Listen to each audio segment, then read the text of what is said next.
你有冇試過買咗張戲飛，開場15分鐘已經覺得超悶，但又唔捨得走，因為你心諗張飛都買咗，坐多陣啦。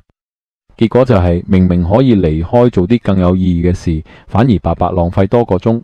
又或者係你去一間新嘅餐廳度食飯，發覺叫咗啲餸好鬼難食，明明係應該係去第二度食個乾炒牛河冇咁嬲，但係又覺得唔食埋佢又好似好浪費咁，於是夾硬難食都死頂，結果係自己食到反晒胃。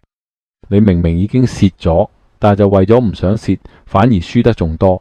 呢個就係沉沒成本陷阱。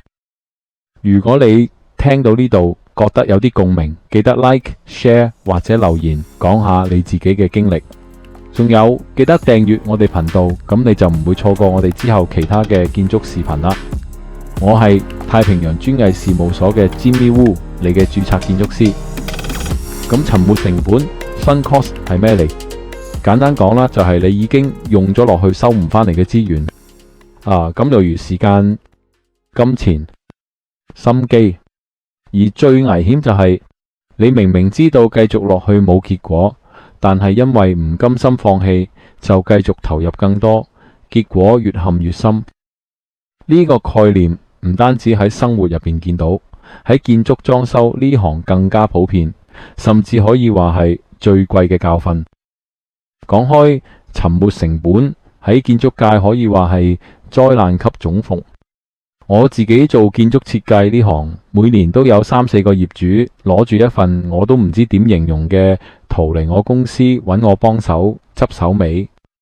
圖紙畫得錯漏百出，完全唔合規，問佢點解揾呢個人畫，佢就會話佢價錢平啊嘛，朋友介紹㗎，佢話自己識畫圖啦嘛，或者佢之前幫隔離屋畫過，都批咗過，結果就係畫完成份圖攞唔到 permit， 搞2年都冇進展，最後要重新嚟過。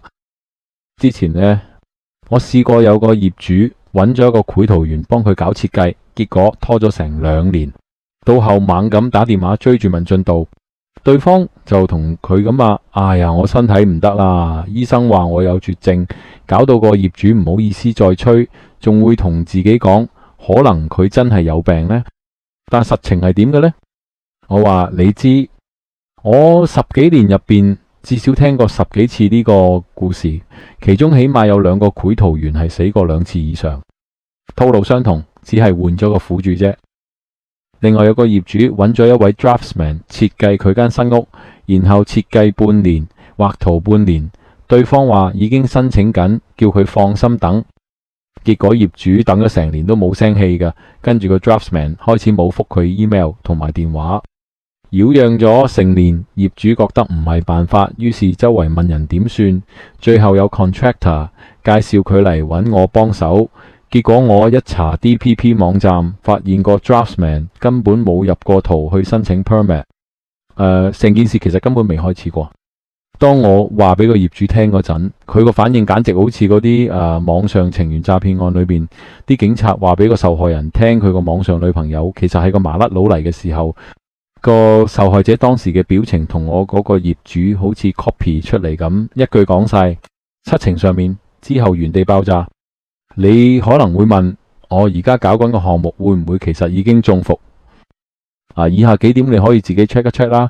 一，如果張圖送入 DPP 超過3-4個月都冇任何回音，而問繪圖員問題永遠答唔出邊個審緊邊個 reject， 淨係識話喺 DPP 裏邊等緊。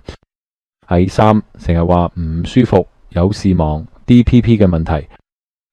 4，你開始幫對方揾藉口，但其實自己內心已經唔安心。5，到超過8個月以上你揾佢，而佢又唔覆你嘅時候，如果你已經遭遇到以上情況嘅時候，咁你講下，可能大概率要做好心理準備呢。沉沒成本最攞命嘅地方就係佢唔會令你回本，只會令你蝕多啲。如果你早啲停手，你最多蝕咗1萬幾千蚊。你拖落去呢，可能係2年人生、幾十萬美金同埋成個發展計劃。